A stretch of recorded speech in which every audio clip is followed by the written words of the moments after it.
Hey guys, tonight we're trudging through ankle-deep snow beside Napoleon's exhausted soldiers, their boots worn thin, their breath curling into the bitter night air. You can hear the crunch of frost beneath your soles, the low murmur of hungry men, and the occasional muttered curse when someone steps in slush deeper than expected. The year is 1812. You're in Russia. And the cold is not just a weather condition, it's a state of being. You're wrapped in layers of wool that don't seem to work, and despite marching for hours, your fingers still feel like someone else's. And no, you probably wouldn't survive this. Your modern thermostat-loving soul would last, maybe 20 minutes, tops. So before you get comfortable, take a moment to like the video and subscribe. But only if you genuinely enjoy what I do here. And hey, let me know in the comments where you're listening from and what time it is for you. Now, dim the lights. Maybe turn on a fan for that soft background hum, and let's ease into tonight's journey together. You're marching alongside men who haven't bathed in weeks. And if we're being honest, neither have you. The snow falls like powdered chalk, getting into your sleeves, your socks, your everything. It doesn't matter that it's barely evening. This far north in late autumn, it's already dark, and you are very, very hungry. Food has become an obsession. You talk about it in code. Someone says, "Did you hear about the supplies near Vilna?" And everyone suddenly perks up like you've mentioned buried treasure. You haven't seen cheese in days, or maybe weeks. Who's counting? Certainly not you. Not since your fingers started going numb regularly. Historians still argue whether Napoleon's supply lines were doomed from the start, or if local sabotage sealed the fate of the Grand Armée. Either way, tonight, your breath fogs the air as you dream of food you haven't tasted in months. Potatoes roasted in duck fat, wine that isn't watered down, cheese that isn't bluish in a way that makes you nervous. You trudge behind your unit captain, who seems unfazed by the cold, probably because he secretly has an extra pair of socks, stolen from someone's bedroll 2 nights ago.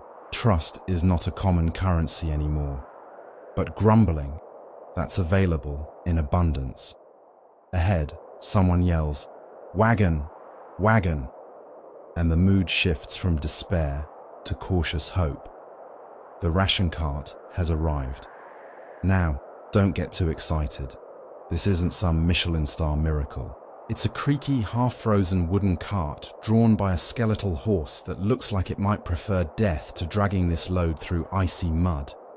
The driver hops down, teeth chattering, and lifts the tarp with a dramatic flair that no one appreciates.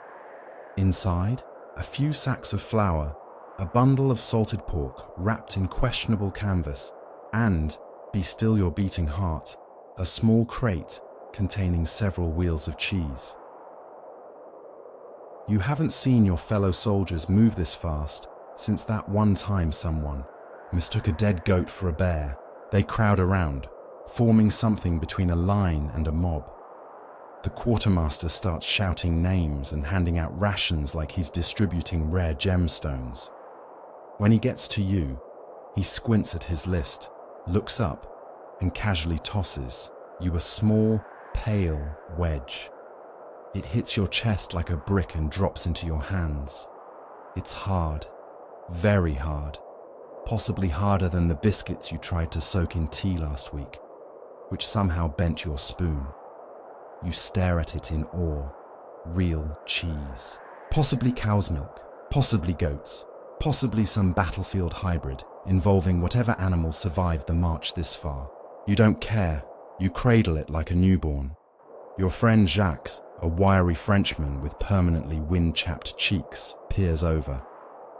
"What kind?" he whispers, as if discussing military secrets. You shrug. "Smells like a boot. Could be brie," he says, aged in despair. A few others laugh, quietly. Humor is one of the few rations not yet depleted. A soldier near the back groans loudly. He's been handed a mouldy corner wrapped in waxed cloth that may once have been respectable cheese but now resembles something peeled off a cannon barrel. He holds it up like evidence in a trial. "Who do I complain to?" he demands. Someone replies, "Napoleon himself, but he's busy losing a war."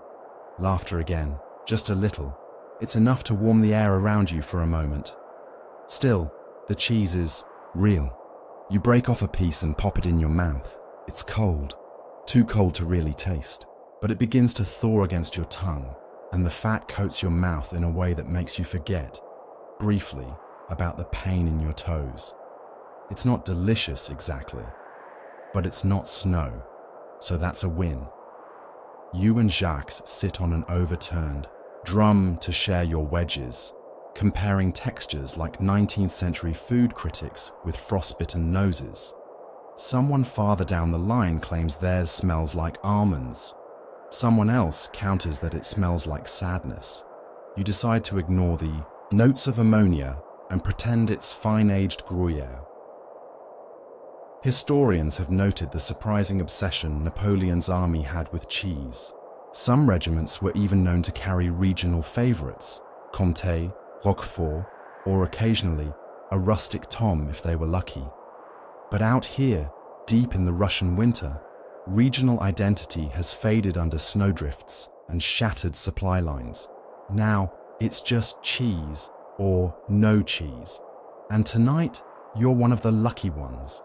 The snow is falling again, slow, soft, relentless. You lean against your pack, bite off another corner of your frostbitten ration, and chew slowly as the wind whistles over the tents like some ancient lullaby. It's not much, but for now, it's enough. You even manage a half smile. Maybe tomorrow, someone will argue whether your cheese was superior to theirs. Maybe there'll be a new shipment. Or maybe you'll all just keep marching until the cheese, like everything else, is gone. But tonight you've got just enough to nibble and just enough quiet to enjoy it. The fire crackles low, sputtering against the wind, and you curl your hands around the last bit of warmth it gives before surrendering to the frost. Around you, soldiers settle into their makeshift bedding, mostly piles of straw, some with cloaks doubled over like reluctant blankets. You're no stranger to discomfort by now, but something about tonight's chill cuts deeper. Maybe it's the slow drop of temperature, or maybe it's the fact that your cheese ration is already gone. The ration wagon had come, sure, but it left behind more arguments than it solved. See, once the initial novelty wore off, after everyone had sniffed, prodded, and tried their best to chew through their wedges, something shifted in camp. Quiet mumbling started. A few men gathered in small circles, heads low, voices lower. It wasn't the looming Russian forces, or the bitter cold, or even Napoleon's increasingly erratic decisions that occupied their attention. It was the cheese. Someone had noticed that certain men, particularly the officers, had gotten larger portions, and not just larger, but seemingly fresher. One wedge, passed around by a skeptical group of grenadiers, even had soft mold veining through it, the kind that would make a nobleman declare it a fine Roquefort. Another, shaped almost perfectly, bore a faint stamp on the rind, likely from a merchant wheel meant for Paris kitchens, not battlefield bellyaches. Jacques whispers to you, "Did you see Lemoine's ration? It looked like it had never been frozen. Soft, buttery." You nod. "He said it came from the bottom of the crate." "Funny," Jacques says, poking at the snow with a stick, "how the bottom always seems to end up in an officer's hands." And so it begins. Arguments sprout like weeds after rain, quiet, bitter, and impossible to uproot. You pass two men by the latrine tent, mid-debate over whether Camembert or Tom is more deserving of a frontline stomach. Another pair are hunched over a torn bit of cloth, sketching out what they claim is The ideal ration distribution system, with cheese wedges drawn in crude circles and labels like fair and greedy swine. Historians still argue whether these complaints were rooted in supply corruption or simple jealousy among famished soldiers. The truth is, in the crushing routine of hunger, even a rind becomes political. Later, near the campfire, you witness a masterpiece of passive aggression. Corporal Durand, a notoriously silent man, takes out his ration, sniffs it with theatrical disgust, and tosses it dramatically onto the snow. It lands with a thud. Then, slowly, he glances toward Lieutenant Boucher, who is enjoying his own portion, with suspiciously satisfied chewing. Some men eat like kings, Durand mutters to no one in particular, but loud enough for everyone to hear. Boucher doesn't flinch. He even smiles faintly. That smile, you think, could start a civil war in this camp. The next morning, it gets worse. A pile of what had been designated shared rations, meant to be distributed among 5 men, sits on a log, half-eaten. 4 soldiers swear they hadn't touched it. One, a fidgety conscript named Henri, insists he woke up and found it that way. I only licked it, Henri says. Someone throws a snowball at him. You, like everyone else, start hoarding. You wrap the next piece of cheese you're given in a handkerchief and slide it deep into your coat lining, near your ribs where your body heat might soften it slightly. Jacques does the same but hides his under his hat. I'll smell like sheep, he says, but it's warmer than my pack. One man, Private Fournier, creates a pocket inside his spare boot by stitching a hidden lining with thread pulled from his bedroll. The ingenuity impresses everyone until he forgets to tell his bunkmate. The next morning, the cheese is squashed, and his boot smells like barnyard nightmares. You learn quickly that everyone has a cheese plan now. Some nibble sparingly, hoping to stretch their wedge over days. Others devour it instantly, fearing theft. A few trade theirs away for tobacco, candles, or in one instance, an extra pair of mittens. Of course, this leads to accusations. Did Jules get more than his share? Why does Benoit always seem to have extra? Was that cheese rind spotted in someone's soup? You overhear a soldier suggest slicing his wedge into slivers and handing them out as currency. 2 slivers, he says. Gets you a dry sock. 3, I'll let you sit near the fire. Someone asks, what does 5 get me? He shrugs. An apology and a place in my will. Laughter again. You cling to it like warmth. At night, the snow turns the camp into a blanket of stillness. The wind hushes conversations, but the resentment simmers. One man sleep talks about brie, another gnashes his teeth, dreaming perhaps of a cheese board with olives and figs. You roll over in your tent, your body aching from the march, the cold, and the never-ending vigilance over your ration. You think about the cheese wagon, how it came with so much promise, how it left with so much drama.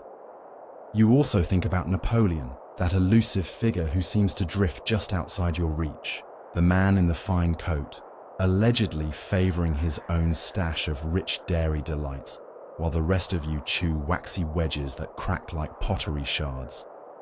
Still, tomorrow brings another march, another fire, another chance at the next wedge. Sasau, close your eyes and dream not of glory, but of a chunk of cheese warm enough to actually taste. It's not exactly romantic, but it is survival.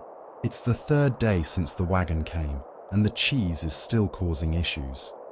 Not major ones, no open rebellion or dueling over dairy, but small, constant frictions that make the air in camp feel heavier than the snow falling on your shoulders. You'd think war would be about guns, strategy, the occasional charge into glory. But no, right now it's about one very cold, very mediocre wheel of cheese. This morning, you wake up to muffled arguing coming from the next tent. You recognize the voices, Private Lemieux and Corporal Lavigne, both normally unflappable. You shuffle closer and press your ear to the thin canvas wall. "I told you that was my wedge," Lemieux hisses. "It was left in the snow," Lavigne says, a little too calmly. "How was I supposed to know it had your name on it?" "You licked it, Lavigne." There's a pause. "You don't mark your cheese by licking it," Lavigne says, as though quoting from a military handbook. "That's unhygienic. You licked it first, and just like that, you decide it's far too early for diplomacy." Over the next few hours, the cheese debate spreads. One group claims that wheels of brie are more valuable because they're soft and can be spread, while another insists Tommy lasts longer and is therefore the real treasure. A veteran swears he once saw a soldier trade an entire wedge for a scarf, and that man, he says with reverence, never caught frostbite. Historians still argue whether these cheese-focused moments were coping mechanisms or true morale issues. Either way, you're witnessing the evolution of dairy-based class warfare. Then comes the incident. It starts innocently enough. A soldier, Louis, a thin man with twitchy fingers and a spectacular moustache, tries to swap his moldy cheese for a newer piece. He approaches a young recruit and says, "I'll trade you. Mine is mature." The recruit looks at the greenish fuzz blooming on Louis's cheese and replies, "Yours is dead. That might have been the end of it." But Louis, apparently offended on behalf of his cheese, throws a snowball. Not just any snowball. This one contains a small pebble and hits the recruit square in the nose. A scuffle breaks out. Not a full brawl. No fists. Just a lot of flailing arms, insults about mothers and goats, and someone yelling, "It's just cheese," which, ironically, only makes things worse. By the time an officer strolls over to investigate, half the camp is watching. Lieutenant Boucher sighs. "Gentlemen," he says, rubbing his temples, "are we fighting over food or feelings?" "Both," someone replies. The lieutenant pauses, shrugs, and walks away. That evening, the snow deepens and the camp falls back into its usual muttering rhythm. You sit near the fire with Jacques again. He's whittling a piece of wood that might become a spoon or a pipe, or maybe a very sad horse. "You know," he says, "I once thought I'd die in battle. Not from watching two grown men wrestle over fermented milk." You laugh, quietly. "I thought I'd die from dysentery, honestly." "Well," he says, "there's still time." The cheese, meanwhile, has begun to change. Not in spirit, it remains divisive, but in texture, it's softening. Slowly, some soldiers, braving the risk, wrap their wedges in cloth and tuck them into their armpits for warmth. The results are mixed. One man pulls his out too soon and finds it's turned to mush. Another leaves his too long and it fuses with the fabric. A third has what he claims is the perfect consistency. "Like butter scraped over too much bread," he says dreamily. "You try it too. It's a bit like babysitting a dairy product. You check its progress periodically, whispering encouragement. 'You're doing great. Just don't melt through my shirt.' And for once, something works. After a few hours nestled between two layers of clothing, your cheese becomes something edible. Still bland, still faintly suspicious in scent, but edible. You spread it over a crust of leftover bread and share a bit with Jacques. He tears up slightly. "Best thing I've eaten since June." You nod solemnly. It's not even crunchy. That night, the mood in camp is marginally better. Bellies aren't full, but they're less empty. and sometimes that's enough. Then comes the twist. Word spreads that a corporal, no one quite agrees who, has been hoarding cheese. Not just 1 or 2 wedges, but 5, maybe 6, hidden somewhere in his pack, or perhaps buried in the snow under his tent flap. The accusations fly fast. Names are thrown out. Some soldiers pretend to be outraged for show, secretly wondering if they could get away with it too. You don't join the crowd. You just sip thin broth and wait. The truth, like cheese in a warm coat, has a way of surfacing eventually. And it does. Late that night, someone spots the corporal sitting behind a snowbank, holding what looks like a whole wheel. Uncut, untouched, pristine. "Hey!" someone yells. He bolts.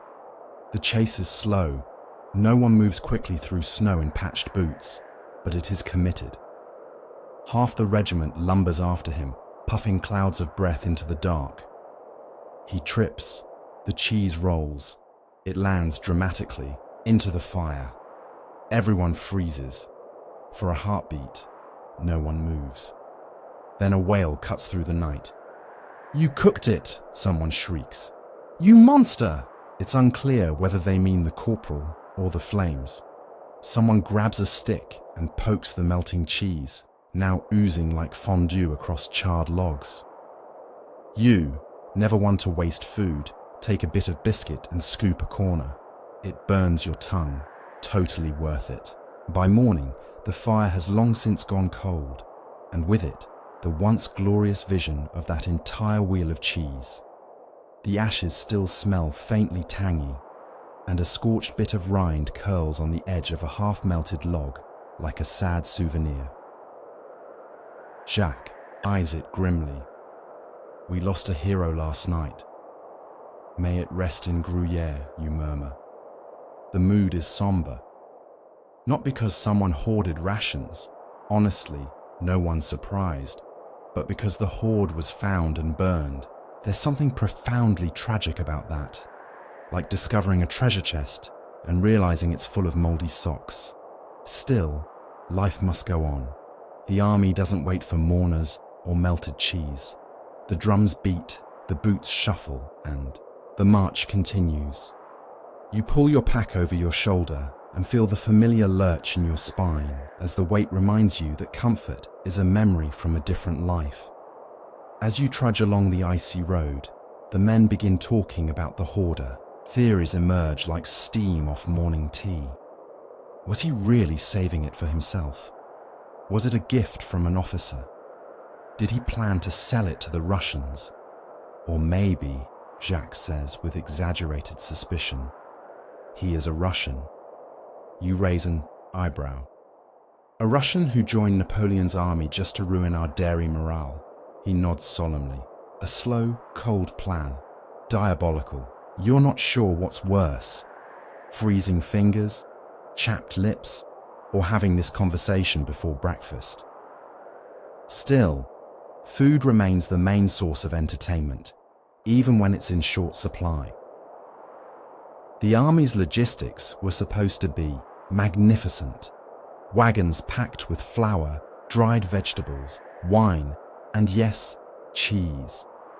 But somewhere along the way, through the mud, sabotage, and poor planning, it all fell apart. Historians still debate whether the cheese rations were ever intended to last this long into the Russian campaign. Some accounts claim Napoleon underestimated the need for caloric variety. Others believe he simply didn't grasp how much his men needed cheese to stay sane. You believe it. After 3 days of walking in silence, staring at the back of someone else's neck, the most meaningful thing anyone says to you is, "Do you remember cheese with fruit in it?" You nod, blinking away tears. As the column stretches across frozen terrain, the talk shifts to legends, like the corporal from the Swiss regiment, who, allegedly, smuggled 2 wheels of Emmental from home by hiding them inside his bedroll. One soldier swears he heard the cheese squeak during roll call. Another says the corporal used it as a pillow. Can you imagine, Jacques sighs, laying your head down on a nice wheel of Alpine cheese? I'd imagine you'd eat it in your sleep, you reply. The men around you laugh, and for a brief moment, the snow doesn't feel quite so oppressive.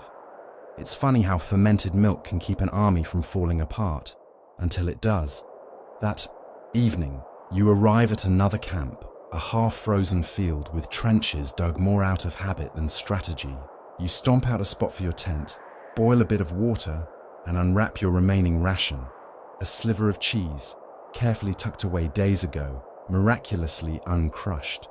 It's not much, but you scrape off the rind and sniff it. Smells a bit like regret. Tastes like cold comfort. You share half with Jacques, who breaks his biscuit into tiny pieces and eats each bite like it's his last. A few other soldiers shuffle closer. One produces a bit of dried apple, the kind that resembles bark, but sweetens when chewed long enough. Another shares a pinch of cracked black pepper. You make what might be the world's worst charcuterie board, but in this moment, it's a feast. Afterward, someone near the fire starts talking about the cheese hoarder again. But now, there's a strange twist, a rumor. Supposedly, before the cheese hit the flames, someone grabbed a piece. Just a corner, hidden quickly, wrapped in cloth. No one knows who, the man says, leaning forward conspiratorially. But it's out there. Suddenly, you feel like you're in a very slow, very cold mystery novel. Who saved the cheese? Why? What do they plan to do with it? Jacques nudges you. Do we form a search party? For what? A toasted wedge. He shrugs. Some people have gold. We have hope. You lie down later that night, head resting on your pack, watching the snow fall through a gap in your tent flap. The fire has gone out, and the stars above seem entirely uninterested in your plight. But somewhere nearby, a soldier is curled around a treasure. Not gold, not silver, not even tobacco, just cheese. And that's enough to keep half the camp awake, imagining the soft, savory warmth pressed between two pieces of hardtack. Sleep comes slowly, not because you're uncomfortable, you're always uncomfortable, but because your brain won't stop composing haikus about brie. Eventually, exhaustion wins. You drift off, dreaming of toasted cheese sandwiches and warm hearths and the glorious sound of a fresh wheel being unwrapped. You'd trade your bayonet for a slice of cheddar, and you wouldn't be the only one. The next morning greets you with a slap of wind across the face. No poetic sunrise, no birdsong, just the grim scraping of tent canvas and the distant wheeze of someone attempting to light a fire with damp wood and less than damp optimism. You open your eyes and your first thought isn't about survival or orders or frostbite, it's about cheese. More specifically, it's about the wedge that allegedly escaped the fire. You sit up, wrap your scarf around your neck twice, and peek outside. Your tent. Snow crunches underfoot. Men stretch their stiff limbs and curse at nothing in particular. And in the middle of this frozen commotion, someone is handing out breakfast. Black bread with the structural integrity of a roof tile. You chew your piece carefully, imagining it with something, anything, to soften it. Butter, honey, even a whisper of cheese. Jacques joins you, sitting on an overturned crate. So, he says, biting into his bread with a grimace. Any new sightings? Of the cheese? He nods, dead serious. Nothing yet, you say. But I heard from Henri that Lemoyne saw someone washing a bit of cloth near the river that smelled odd. Jacques raises an eyebrow. Like odd how? Like dairy, you say. But old dairy, he whistles. Sounds like a lead, and just like that, your dull morning has a mission. You and Jacques begin what can only be described as the most half-hearted investigation in military history. You don't ask questions directly. No one in their right mind confesses to hoarding cheese, but you do engage in a little strategic eavesdropping. You loiter near the tents of known gluttons. You sniff people's packs when they aren't looking. You ask vague questions like, "Anyone got anything creamy to trade?" while pretending not to make eye contact. No luck. But what you do learn is far more interesting. Apparently, the officers have declared cheese an optional morale supply, which means, of course, that they'll be getting more of it next time a shipment arrives, and you probably won't. Historians still debate whether these minor favoritism policies actually impacted discipline, but on the ground, the result is clear. Resentment simmers. One man openly declares that if he sees an officer eating brie again, he's going to borrow his spoon and launch it into the abyss. No one laughs. Later that day, while chopping wood, Red hacking at a half-frozen stump with a dull hatchet, you overhear a group arguing about cheese styles. "It's the rind that gives it character," one insists. "No, it's the mold," another argues. A third, a veteran with a permanently squinting eye, says, "I don't trust any cheese that spreads." "Easier than butter," you chime in. "What about cheese that walks away on its own?" "Then it's ready," the veteran replies, deadly serious. That night, a different kind of conflict erupts.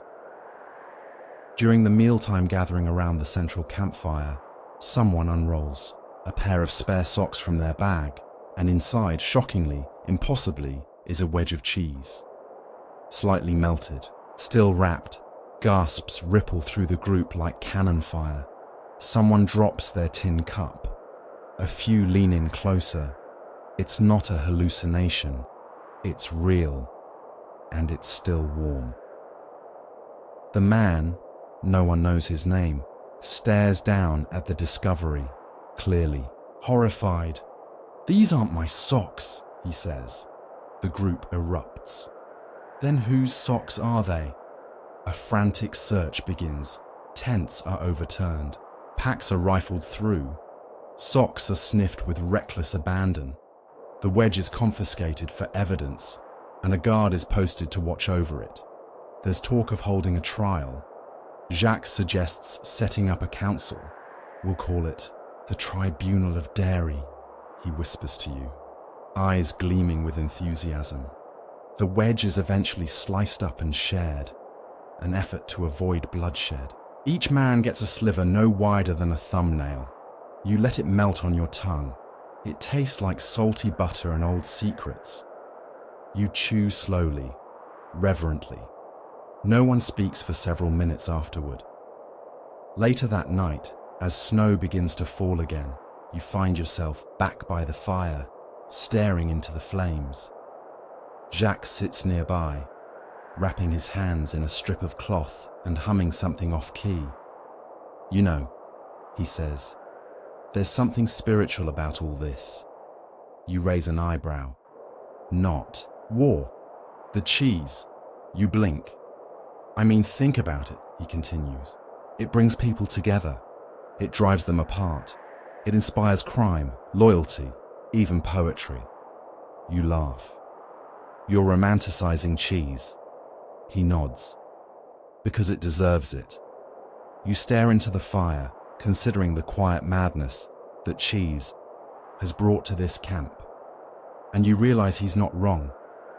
In the cold, in the snow, in the chaos of Napoleon's floundering campaign, this one small luxury has become something sacred, a symbol of comfort, of warmth, of home.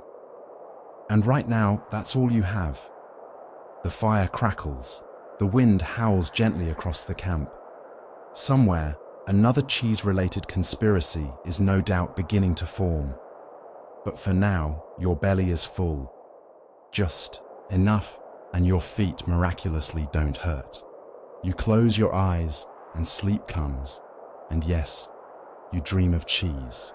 The next day begins the way most of them do now, with stiffness in your knees, the sound of someone cursing loudly about frost in their boots, and the unmistakable crunch of teeth attempting to make peace with stale bread.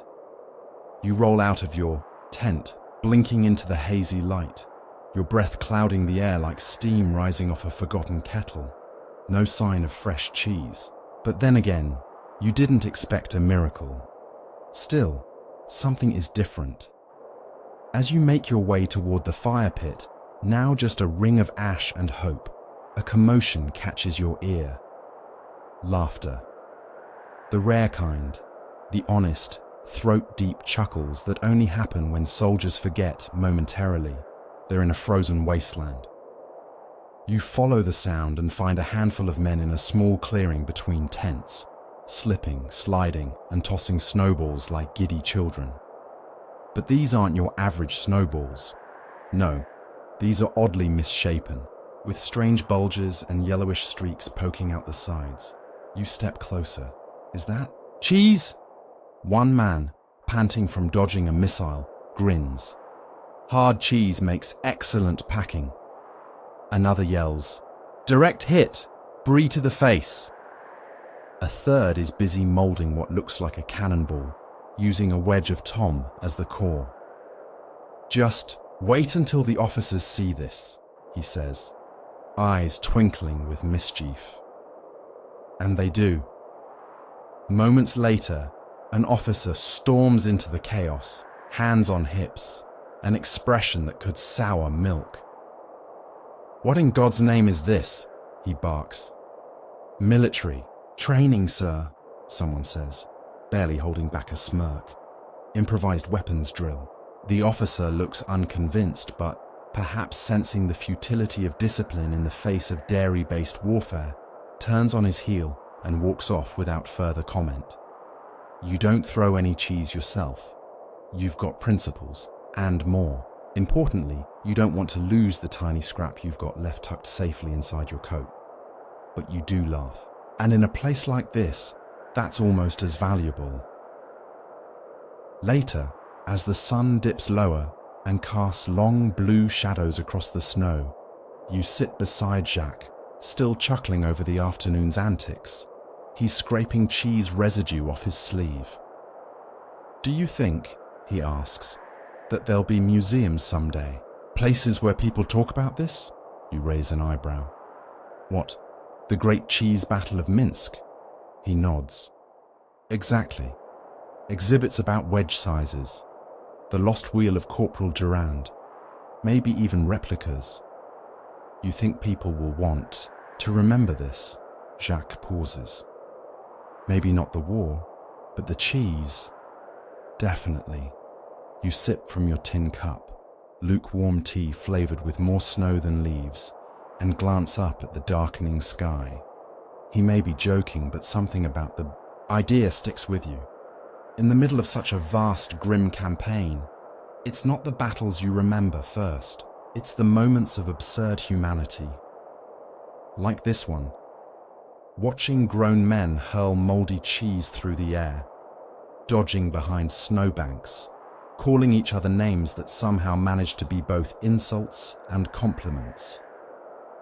Historians still argue whether such incidents were tolerated out of necessity or negligence. Some say the officers knew morale needed a release valve. Others claim they were simply too cold to care.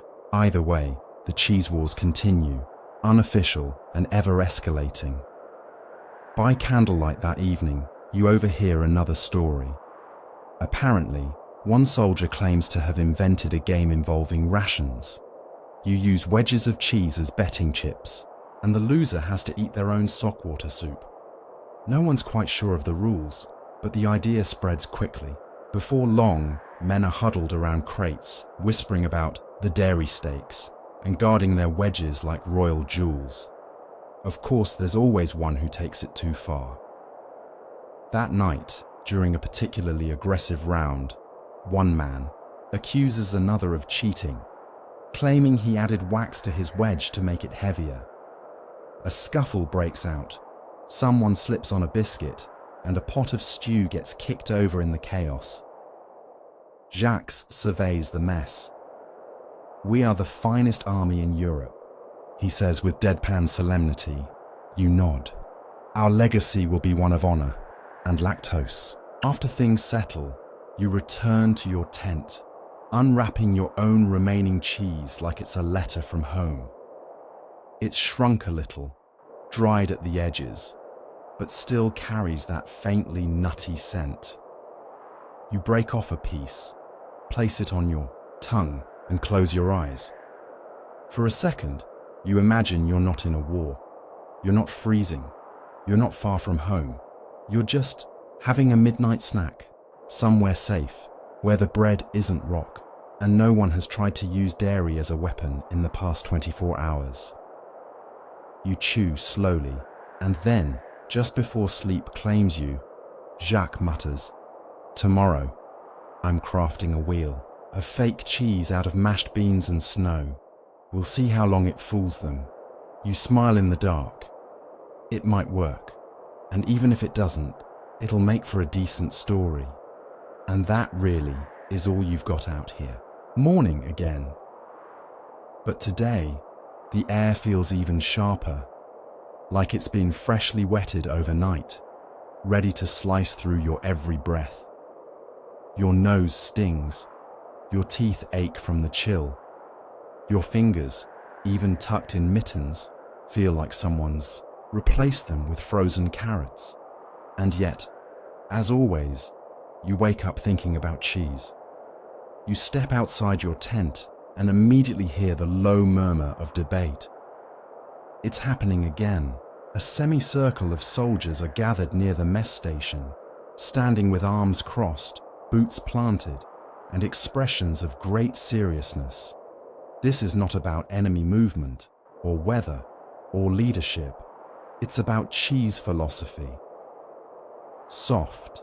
"Cheeses are a betrayal," one soldier insists, gesturing wildly. "They melt. They spoil. Give me a wheel I can trust." "Hard cheese is just soft cheese without ambition," counters another, eyes blazing.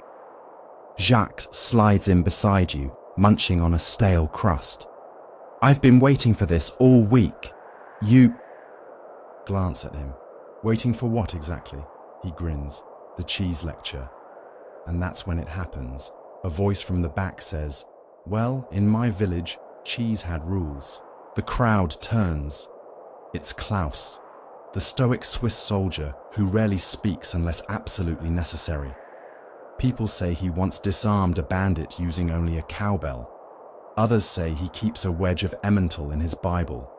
You're not sure what's true, but everyone leans in when he talks. He clears his throat and begins. "In Uri Canton, we have cheese guilds, proper ones. Inspections, regulations, family seals burned into the rind." Someone snorts. "What, like heraldry for cows?" Klaus ignores the interruption. "There are cheese maturers who dedicate years to watching wheels age. In silence, with purpose. If mold blooms wrong, they correct it. With blades, like sculptors." A hush falls. He continues. "You can't just make cheese. You earn the right to care for it." You're not sure if he's kidding, but it doesn't matter. By the time he finishes explaining the difference between cave curing and hayloft aging, half the men are staring at him like he's a prophet. One soldier wipes a tear. Another salutes unironically. Jacques leans in. "That man should teach history." You nod. He already is.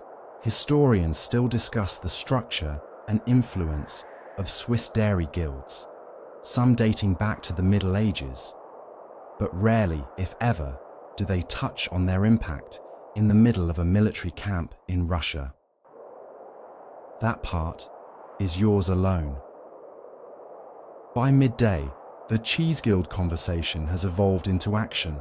A group of men gather rations into categories: acceptable, mysterious, highly suspect, and dangerous. There is sniffing, slicing, ranking. They assign judges. Jacques volunteers as master of mold. You somehow become the keeper of the Tome of Rhymes, which is really just a scrap of paper on which you doodle a wheel and write things, like, "This one stinks like ambition." A young conscript offers up a crumbling wedge wrapped in cloth. It smells faintly of vinegar and wet boots. Jacques gives it a long sniff, a thoughtful nod, and proclaims, "It's aspirational. Needs another week." The group claps. Even the officers don't interrupt, perhaps because morale is finally inching upward, or perhaps they're afraid they'll be next in line for judging. That night, by the fire, you roast a corner of your cheese on a stick. It softens, bubbles slightly, and turns golden at the edges. You dab it on bread and chew slowly. It's good, not just in contrast to the rest of camp food, but actually good. You close your eyes, letting the flavors linger. Salt, smoke, a faint sweetness from the aging. You imagine sitting in a mountainside chalet, a hearth crackling beside you, fresh, loaves cooling on a wooden table. Outside, cows roam peacefully in the alpine sun. And you have all the cheese you want. Then Jacques coughs violently and says, "I think I swallowed a bit of twine." You open one eye. "Cheese rope." He nods, grimacing. "Adds character." You both laugh. The fire pops. In the distance, someone is singing a song that includes a questionable rhyme for Gruyère. This is what the campaign has become. A slow, frost-bitten march occasionally interrupted by deeply committed dairy-related nonsense. And you're fine with that, because out here, among thousands of weary men and dwindling supplies, these small moments matter more than strategy or speeches. Before you sleep, Klaus passes by your tent. He nods once, solemnly. You feel like you've been accepted into some ancient cheese-centered brotherhood. You curl up, coat pulled tight, bread crust beneath your head, and whisper, "Long live the rind." Sleep finds you quickly tonight, warm, full, and dreaming of guild seals burned lovingly into wedges of emmental. The cold bites deeper today. It's the kind of chill that sneaks into your joints and settles there, like an unwelcome relative refusing to leave. You wake to the sound of boots scraping on ice and someone repeatedly muttering, "No, no, no," as they discover their canteen has frozen solid. You check yours, solid too. Fantastic. You groan, sit up, and pull your coat tighter. Jacques is already outside, huddled beside the dying fire, holding something in his hands. You approach. "Is that a book?" He nods. "Belonged to one of the officers. Found it in the snow yesterday. Thought it was a prayer book. Turns out." He opens it to reveal neat script, smudged slightly by damp and unmistakable. A food journal. You squint. The first line reads, "April 2nd. Had a sliver of goat cheese with walnut bread. Delicate. Aged 6 months. Slightly nutty with soft floral undertones." You blink. "This is a diary?" Jacques grins. "No, this is art." The men gather quickly. You're not sure who started reading it aloud, but soon, someone with a decent voice is reciting each entry like it's scripture. It becomes clear, this officer, Lieutenant Delacroix, wasn't just a soldier. He was a full-blown, cheese-obsessed, gourmand with a passion for describing texture the way poets describe sunsets. June 14th. Shared a wheel of Morbier with the adjutant, creamy as sin, earthy, smelled faintly of smoked wood and regret. You're not sure whether to laugh or cry. Jacques closes his eyes. "I want to smell regret." The others nod. The journal continues, each page a love letter to cheese, to memory, to life before the snow and the scarcity. The officer had included sketches, doodles of wedges, wheels, even a very detailed diagram of how to construct the perfect field picnic for two, using nothing but a saddlebag, 2 forks, and soft ripened cheese. One man whispers, "He was in love." Another mutters, "With dairy." You spend the morning passing the book around, holding it like a relic. It brings more joy than any supply wagon could. Historians still argue about the cultural impact of food journals from the Napoleonic campaigns. Few survive. Even fewer reveal the personality of their authors the way this one does. But here, now, it becomes your collective lifeline to warmth, to comfort, to a world that feels impossible to return to.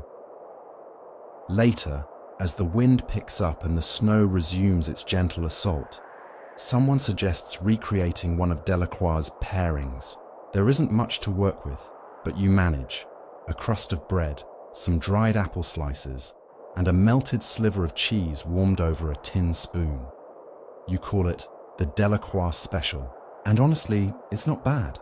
Jacques swears he can taste a smoky afterthought. You suspect it's just scorched spoon. Still, it becomes a ritual. Every evening, someone reads a new entry from the journal, and after each one, a modest tribute. Meal is assembled from whatever you can scrape together. These dishes are not elegant. They are, at best, interpretive. But the effort matters.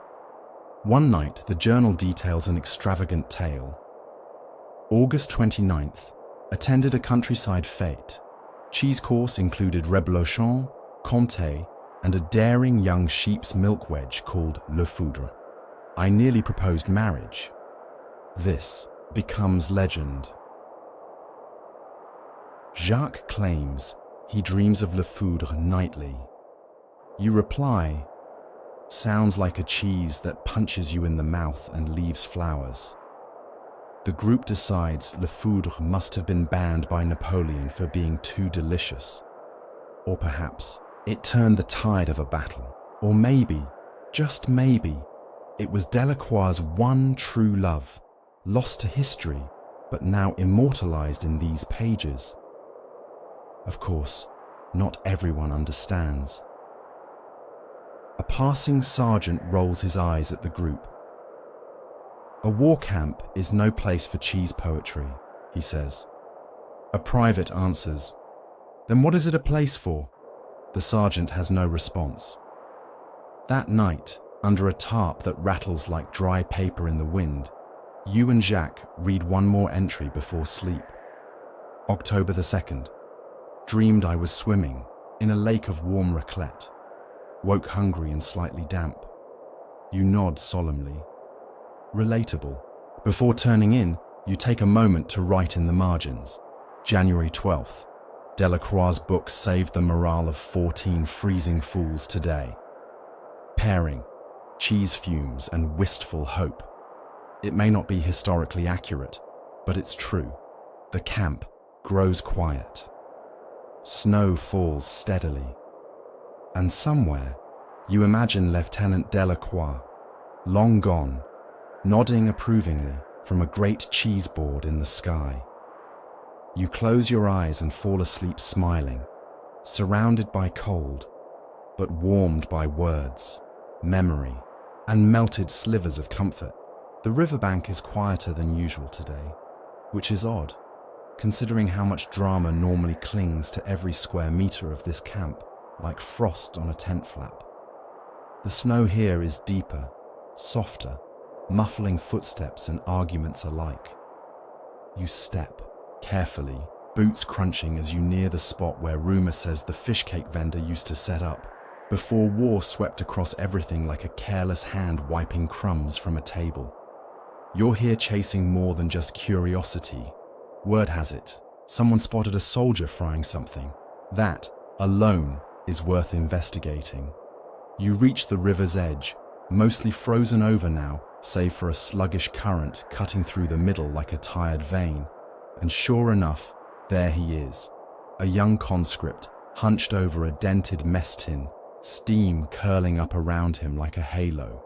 He's crouched low, sheltered between two crates, a tiny flame flickering beneath his improvised stove. You approach slowly, and he looks up, startled, like a raccoon caught in the biscuit tin. "Don't shoot," he mutters, half joking. "What, are you cooking?" He pauses, then lifts the tin. Inside, thin slices of something golden, sizzling gently. The smell hits you, savory, salty, a faint hint of mustard, and your stomach wakes up with a rumble so loud it startles a nearby crow. "Odeng," he says. "Fish cake, sort of." You blink. "From where?" He grins. "Saved it. Traded tobacco for it 3 days ago. Smuggled from a market back near Minsk. Wasn't sure it'd last, but..." He shrugs proudly. "I soaked it. Reheated. It's edible, almost poetic." Jacques appears behind you. "I smell joy." You sit down beside the conscript, who offers you a bite on the end of a scorched twig. You take it. It's chewy, a bit dry. But it tastes like food, real food, not rations, not biscuits with the texture of roofing tile. This is something you would willingly eat on purpose. He hands one to Jacques, who closes his eyes dramatically. "I remember happiness," he says between chews. Historians still debate the diversity of food that flowed through Napoleon's extended campaigns. How local markets, black market traders, and sheer ingenuity kept strange ingredients alive, on the fringes of disaster. This fish cake is a perfect example, entirely unofficial, entirely unforgettable. The conscript adds a dash of mustard from a tiny cloth pouch. Mustard! And hands it to another soldier passing by. "Share the warmth," he says. Within minutes, a crowd gathers. There's not much to go around, but the act itself is what matters. It becomes less about the fish cake and more about the story. The riverbank vendor returns. One soldier, a baker in his old life, says, "We should hang a sign." He grabs a flatboard and scrawls something with charcoal. "Chez Michel, finest, fish cakes on the Dnieper." Michel, the conscript, blushes. Someone even props up a bit of canvas for a makeshift awning. It does nothing against the cold, but it looks official, like a pop-up market amid war. The atmosphere shifts. For a while, the camp isn't a camp. It's a tiny village, a strange, frigid bazaar run on smiles, memory, and scraps. You sit on an overturned crate, chewing another bite of Odeng and letting your mind wander. You think about home, about rivers that don't freeze, about carts that sell food without needing a guard posted beside them. Jacques leans over. "Think Napoleon's ever had fish cake like this?" You chuckle. "I think he eats swan dipped in buttered gold." Nearby, soldier scoffs. "He eats alone." That makes everyone quiet for a moment. You picture him, Napoleon, in a warmer tent, probably seated beside a proper table, knife and fork, maybe even a goblet that doesn't leak. Does he think about you? About the soldiers freezing beside a river, scraping fish cake off tin lids? You doubt it. Still, the food is good. Someone plays a tune on a harmonica, slightly out of tune, but somehow perfect. You find yourself tapping your foot. Jacques sings a line. Someone harmonizes, poorly. The laughter bubbles up again. This time, not from mockery, but from the simple joy of still being here. You finish your last bite and lean back, letting the steam from the tin warm your face. Later that evening, Michel, the fish cake vendor of Camp Dnieper, makes his final round. He hands out the last crumbs, the final drizzles of mustard, and then ceremoniously declares the kitchen closed for morale maintenance. He bows. The crowd claps. In a place so often ruled by cold, silence, and orders, it's moments like this that stitch people back together. Before bed, You sketch a little map in your notebook, marking the Chez Michel site with an X. Below it, you write, "Best fish cake I've ever had during a retreat in sub-zero temperatures. Not that there's much competition." As you drift off that night, you wonder if, years from now, someone will write about this. Not the battles or the politics, but this quiet corner of joy, this moment of mustard and snow and music. And somewhere deep inside, you hope they will. The air is thick with smoke from last night's cooking fire, one of the rare times it had a proper purpose beyond melting snow and warming fingers. You emerge from your tent slowly, stretching muscles that feel like they've been pickled in brine. Across the camp, soldiers are already stirring, not because they're well rested, no one is, but because habit, like hunger, is louder than comfort. Today is supposed to be a rest day, which really just means, congratulations, you can freeze in one place instead of freezing while walking. And while most men are busy tending to their boots or drying socks over the embers, a more delicate operation is unfolding near the edge of camp. You notice it by scent first, a rich, oily aroma wafting through the wind, familiar and vaguely forbidden. You follow it, and there, huddled under a half-collapsed lean-to made of firewood and spare canvas, are two soldiers performing what can only be described as culinary sorcery. A small skillet rests atop heated stones. A sliver of butter, or something approximating butter, is melting slowly, releasing the smell.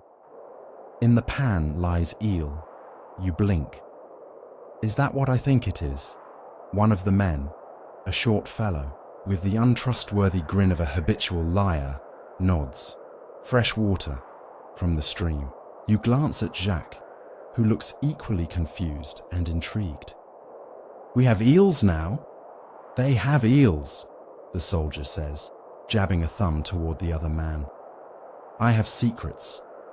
Historians still argue whether these makeshift eel stalls were commonplace or simply rare strokes of genius.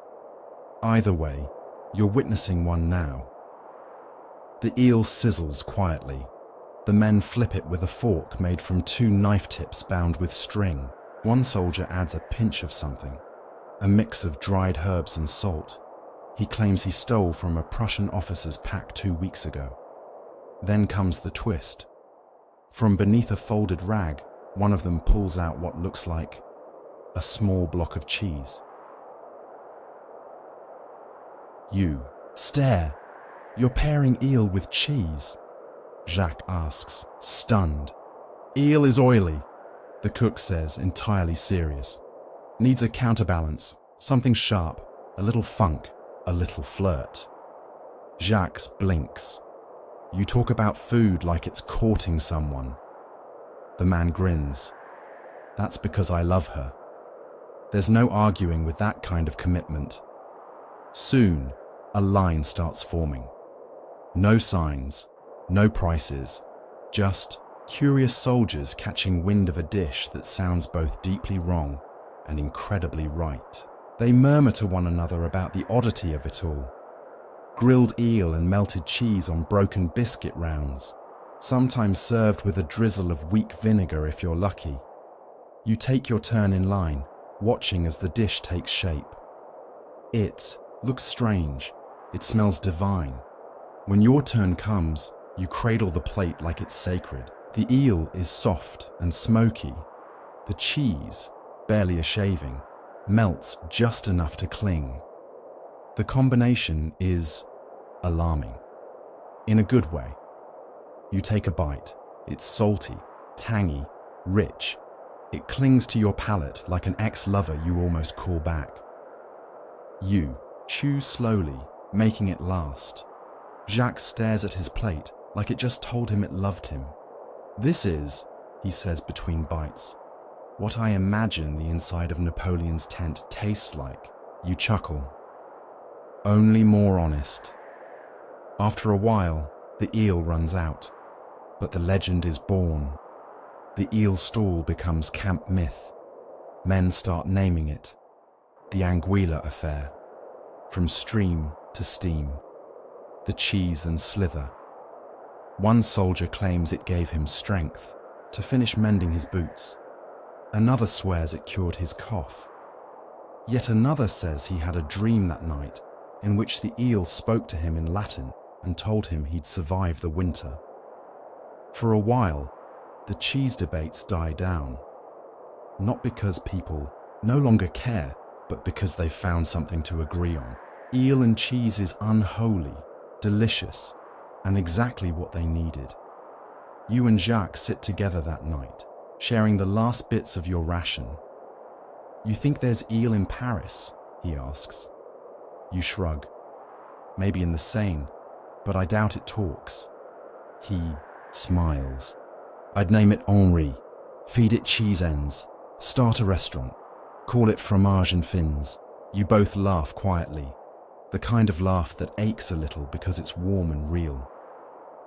As darkness settles again over the camp, and the sounds of the day soften into whispers and crackling embers, you realize the war may grind on. The snow may keep falling, but today, in the middle of nothing, you found flavor, and in this place, that's practically a miracle. The day begins, as most do now, with cold boots, colder biscuits, and the creeping realization that you might never feel your left pinky toe again. But this morning, you're not alone in your misery. You're on a boat. Not the grand kind with sails and promise, but a low, flat-bottomed thing with cracked oars. Too many passengers and a suspicious smell near the stern. You and a small detachment have been sent downriver, slowly, to survey a possible foraging site near a burned-out village.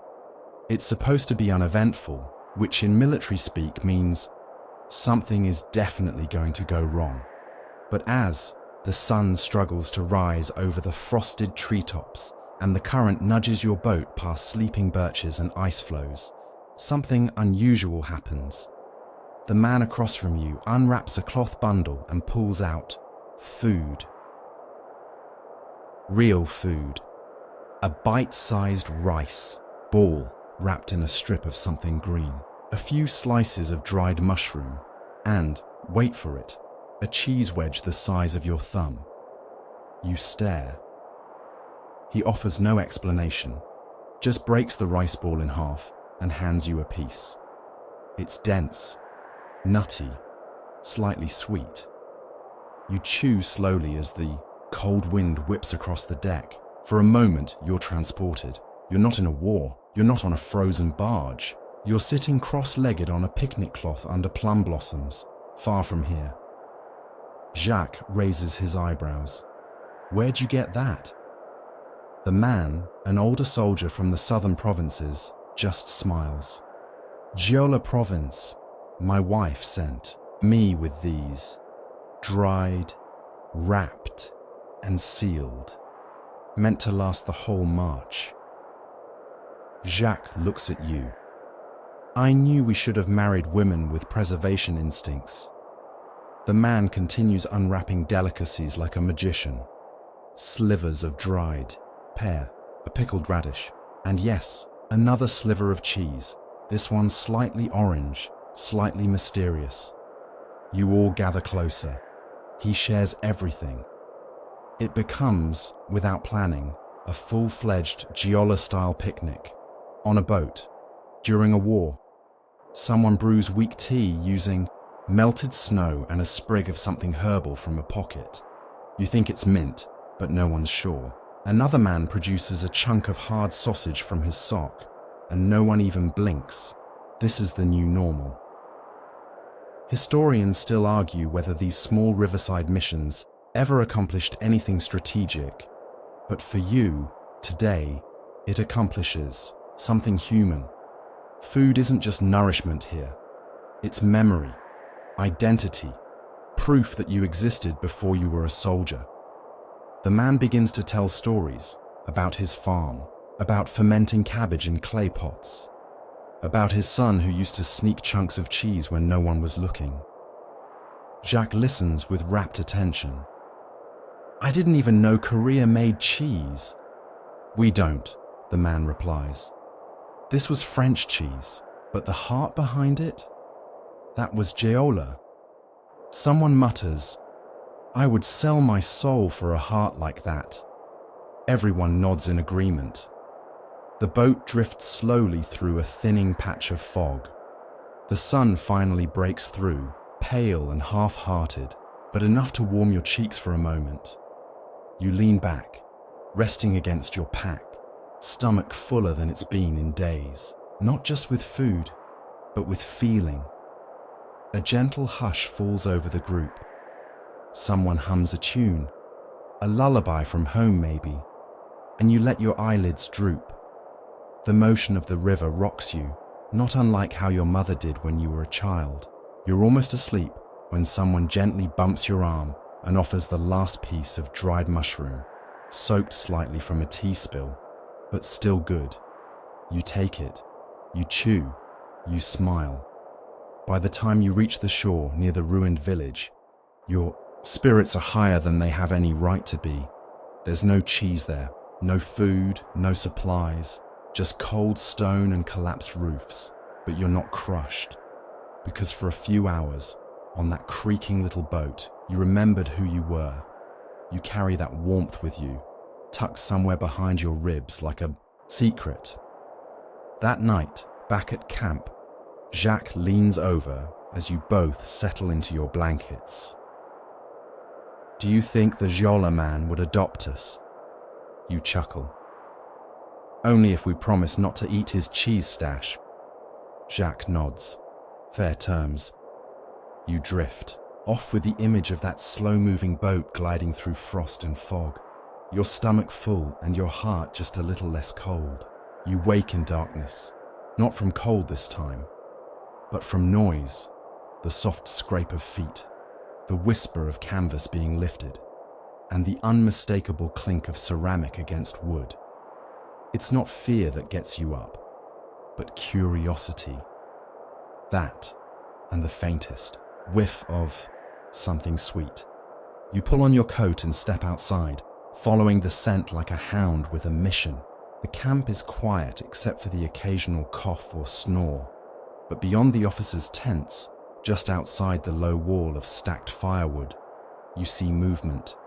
3 shadows crouched around a small, heavily guarded fire. And there, silhouetted, by its flickering light stands a woman. You blink. Not a ghost, not a fever dream, a kitchen maid from the Royal Supply Corps, one of the few women left attached to the Emperor's field retinue. You've heard of them, sturdy, sharp-eyed, fierce when necessary, assigned to tend fires, clean uniforms, occasionally warm beds, and, when they could get away with it, rescue bits of leftover food from the officers' tables. She glances up and sees you. She doesn't wave, but she doesn't shoo you away either. You approach. What you see next may actually bring a tear to your eye. On a wooden tray resting across a stool, 3 small rice cakes dusted with honeyed chestnut powder, a sliver of braai, barely the size of a postage stamp, and beside it, in a small brass pot, something steaming, sweet wine, mulled, spiced and fragrant. You stand there, dumbfounded. The woman eyes you carefully, then gestures to the tray. Not for you, she says simply. For the boys, night shift. You nod slowly. They're lucky boys. Jacques appears beside you, silent as a ghost, drawn by the same invisible rope of scent and mystery. He leans in, whispers, "Are we dreaming?" "No," you whisper back, "but we might be intruding." The woman hands one of the rice cakes to a young drummer boy, no older than 15, who's just returned from sentry duty. His face lights up. He bows deeply. She hands another to a second boy, wide-eyed, sniffling from cold, but grinning like he's been given the crown jewels. She breaks the final rice cake in half and holds it out to you and Jacques. You hesitate. We're not night shift. She shrugs. Neither is this cheese, she says, and smiles just barely. You take the offering.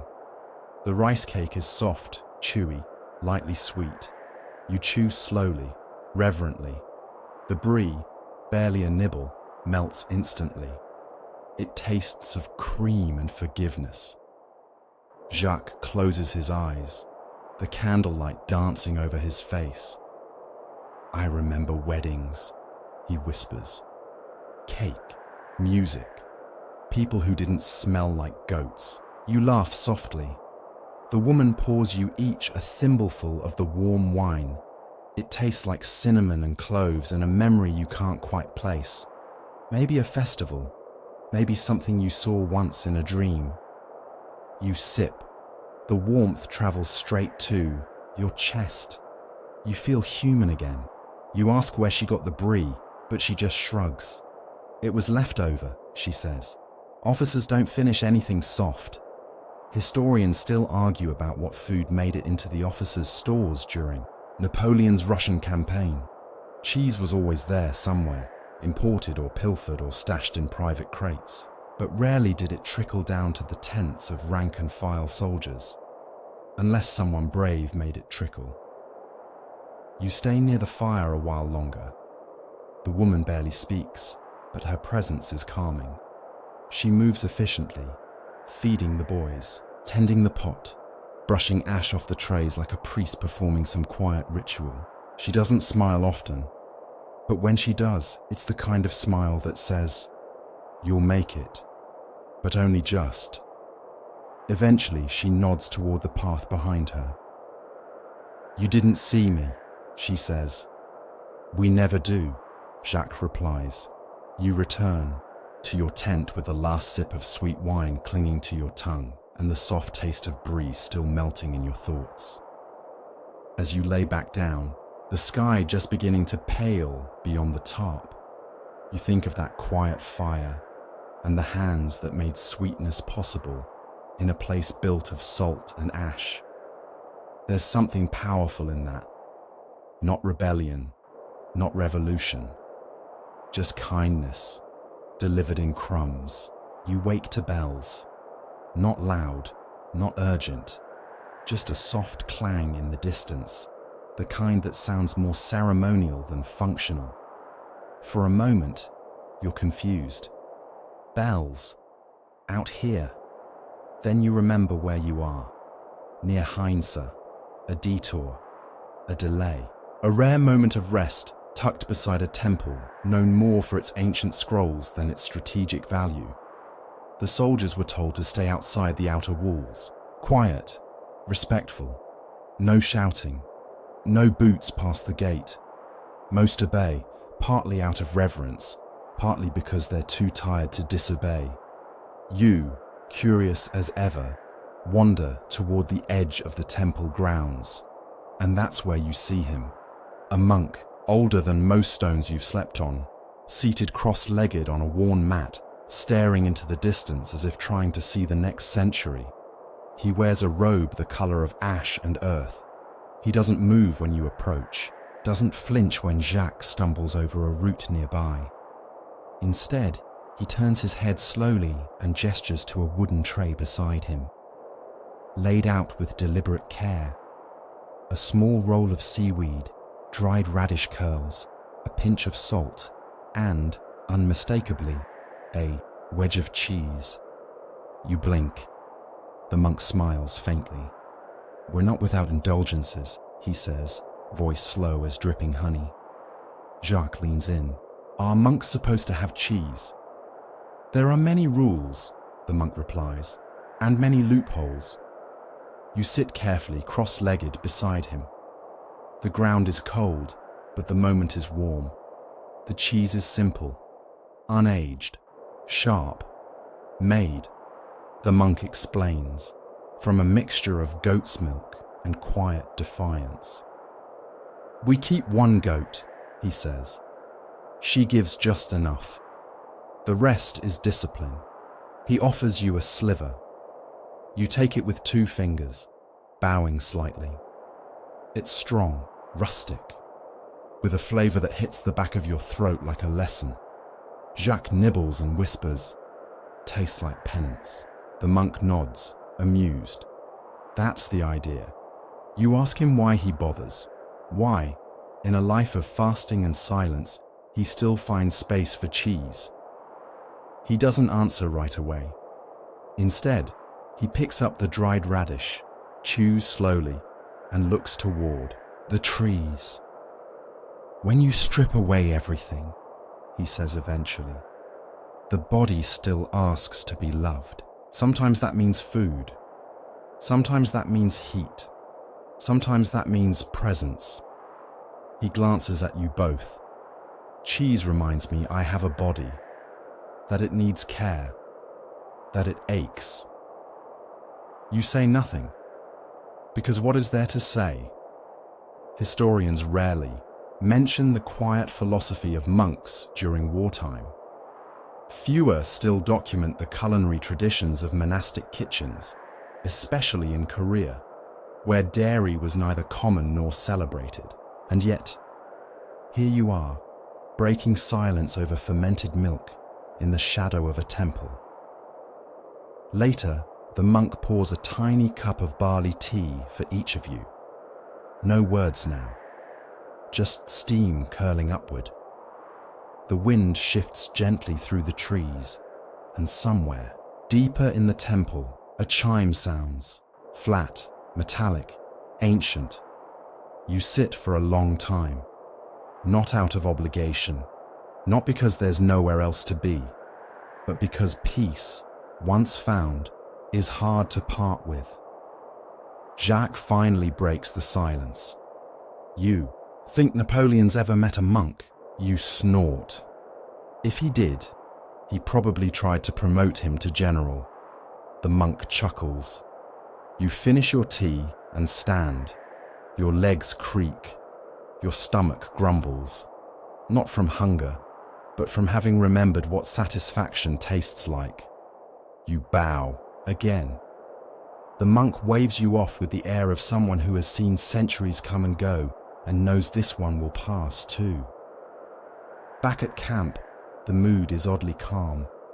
Someone's boiling rice in an old canteen cup. Someone else is attempting to fix a boot with twine and prayer. No one talks of battle. No one whispers about retreat. Tonight, Jacques says nothing as you share the last crumbs of a cracker you've both been saving. You chew slowly.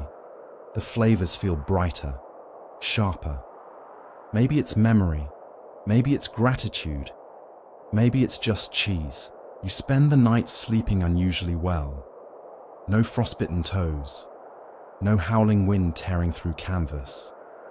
No nightmares of horses eating your last biscuit. Instead, your dreams are full of smoke and steam, a warm hearth, and a giant wheel of cheese that rolls gently across a sunlit meadow. When morning comes, it's with birdsong. Birdsong. It feels absurd, like an accident. But there it is, high and reedy, echoing through trees that haven't held leaves in months. You and Jacques wake up at the same time, blinking at each other. "Did the war end?" he asks. You stretch. "No, but someone's making tea." You rise, shake off the blanket of cold that settles on everything overnight, and wander to the fire circle. Several soldiers are gathered there, not out of hunger or gossip, but for something far stranger: relaxation. In the center sits an old bent tin kettle. Steam escapes in a lazy swirl, and beside it is a small stack of cracked ceramic cups. You approach cautiously. It feels ceremonial, sacred even, and then you see them, tea leaves, real ones, dried pine needles, a handful of petals, a chipped jar of honey, and on a ragged strip of cloth, arranged with surprising grace, 3 slices of dried apple, a few candied ginger roots, and, because the universe has a sense of humor, a thin curl of aged cheese. You blink, "What is this?" a soldier answers without looking up. "Welcome to the tea house." You sit. The fire pops. The pine needle tea is poured. It tastes like earth and memory and something you can't name. And the cheese, soft and warm from sitting near the coals, has taken on a new life. It melts slowly on your tongue, coated faintly in honey.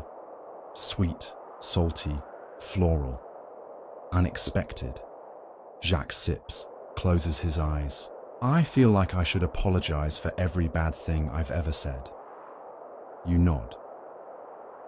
To cheese? To life. The tea house isn't official. No one runs it. It simply exists, like moss or melancholy. Someone leaves tea. Someone else brings ginger. A third adds a wedge of cheese rescued from the depths of a coat pocket. It is ephemeral, fragile, impossible, and perfect. Later, a courier stops by and nearly trips over the low kettle. "What is this?" he asks, irritated. "Quiet," someone hisses. "You're inside." He stares, confused. Inside what? Inside the tea house. Historians still debate the importance of tea rituals in maintaining morale during military campaigns. Some point to structured hierarchical ceremonies, Japanese, Chinese, even British field sets. But here, there's no structure, only stillness. A corporal arrives and offers a few peppercorns. "Steep them with the leaves," he suggests. Gives the tea a bit of punch, might open up the sinuses. You try it. He's right. It kicks the back of your throat like a mule, then melts into heat. You pair it with another sliver of cheese and realize you've forgotten what your feet feel like, which, for once, is an improvement. The wind stirs the treetops, but the space around the fire holds calm. No one argues here. No one mentions orders or marches or the emperor. A sort of unspoken rule forms. No war talk in the tea house. Someone hums a tune. Another softly reads from a crumpled book of poems. One man draws in the dirt with a stick, sketching a tiny map that leads to a fictional city made entirely of soft cheeses and warm bread. You lean back on your elbows and stare up at the pale sky. Jacques turns to you. "You know," he says, "this might be the only war where cheese has its own mythology." You nod. The gods are mouldy, but merciful, and he smiles at that. You spend the afternoon drifting through stories and sips. You hear about a cheese wheel that rolled down a hill and crushed an officer's tent. About a goat that followed the army for 3 months, offering milk and judgment in equal measure. About a man who dreams exclusively in cheese-based puns. Now, you add your own tale of the rice ball on the river, the Giola picnic, and the eel that changed your life. No one questions it. Every story here is sacred. By the time the sun begins to set, the tea house is nearly packed up. The fire is low, the cheese all eaten, and the ginger down to crumbs. But you feel restored. Lighter somehow. As you rise, Jacques taps your arm. "Tomorrow," he says, "we add cardamom." You don't know where he's going to get cardamom, but you believe him. And in a place like this, belief tastes better than any biscuit. The morning does not begin with cardamom. It begins with yelling. You stumble from your tent to find 2 soldiers locked in what can only be described as the world's slowest, clumsiest wrestling match. They're tangled in snow, red-faced and breathless, limbs flailing with all the grace of 2 overstuffed sacks trying to punch each other. You blink once, twice, still groggy from last night's tea-induced serenity. What is happening? You ask no one in particular. A nearby cook shrugs. "Kongnamul guk," you frown. "Bean sprout soup?" He nods. Apparently, someone accused someone else of watering it down. You stare. It turns out that one of the men, Léon, a self-appointed camp culinary consultant, was overseeing the preparation of a rare and coveted pot of kongnamulguk, scavenged and assembled from a bundle of bean sprouts found miraculously unsquashed at the bottom of a supply crate. He'd added salt, a dash of garlic, and, according to him, just enough snow to thin it delicately. Another soldier, Marceau, famous for having opinions he probably shouldn't, tasted it, frowned dramatically, and declared, "This is not soup, this is regret." That's when the chaos began.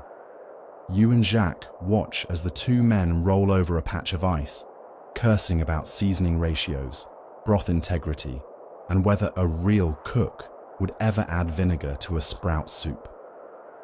Jacques leans toward you. Should we intervene? You squint. Let's see who wins first. Eventually, an officer saunters over, eyes bleary, arms crossed. He clears his throat. Both men freeze, caught mid-flail. "Gentlemen," the officer says dryly, "is this a duel over legumes?" Marceau, flat on his back, wheezes. "He insulted the essence of the dish." Léon, still gripping a wooden spoon like a saber, nods furiously. The officer sighs. "Very well, finish your soup, apologize, shake hands, and next time, fight over something that actually tastes good." He walks off, muttering about missing his appointment at the tea house. You help both men up. The pot, miraculously, survived. You're offered a cup. The soup is, well, fine. Watery, yes, but warm. And in this weather, that's more important than complexity. Jacques sips his and declares, "Tastes like victory." You glance around the camp and notice something interesting. People are talking. Not in low murmurs about food shortages, or frostbite or rumors of retreat, but about soup, about taste, about technique. One soldier says his mother used to float a whole clove of garlic in bean sprout broth for luck. Another swears by adding a touch of fish sauce, just enough to make the pot question its purpose. You find yourself defending. "Léon, it needed snow," you say, "for volume." Marceau glares, but then mutters, "Fine, but next time, less slush." Historians still argue whether bean sprout soup was ever a common meal in Napoleonic camps. Some believe it was a rare improvisation. Others suspect it was a borrowed idea from local cooks along the retreat route, but none of them, presumably, document the snowball that followed. Yes, a snowball. Léon, perhaps feeling smug after the soup truce, tossed one playful snowball at Marceau's back. Marceau responded with a handful of raw sprouts. Someone else joined in with a spoon catapult. In less than 5 minutes, what was a duel over seasoning becomes a midday food fight. You duck behind a barrel as bits of stale bread fly overhead. Jacques is laughing so hard, he forgets he's holding a half-melted chunk of cheese, which promptly ends up as the most precious casualty of the fight. "I regret nothing," he says, wiping snow from his collar. The fight dissolves as quickly as it began. Breathless, snow-covered soldiers slouch down beside the fire, sipping what remains of the soup and sharing critiques like drunken food critics in a battlefield tavern. Someone, wiping broth from his beard, mutters, "We should open a restaurant after this. Call it Desperate Measures." Jacques perks up. "Our signature dish, snow and disappointment."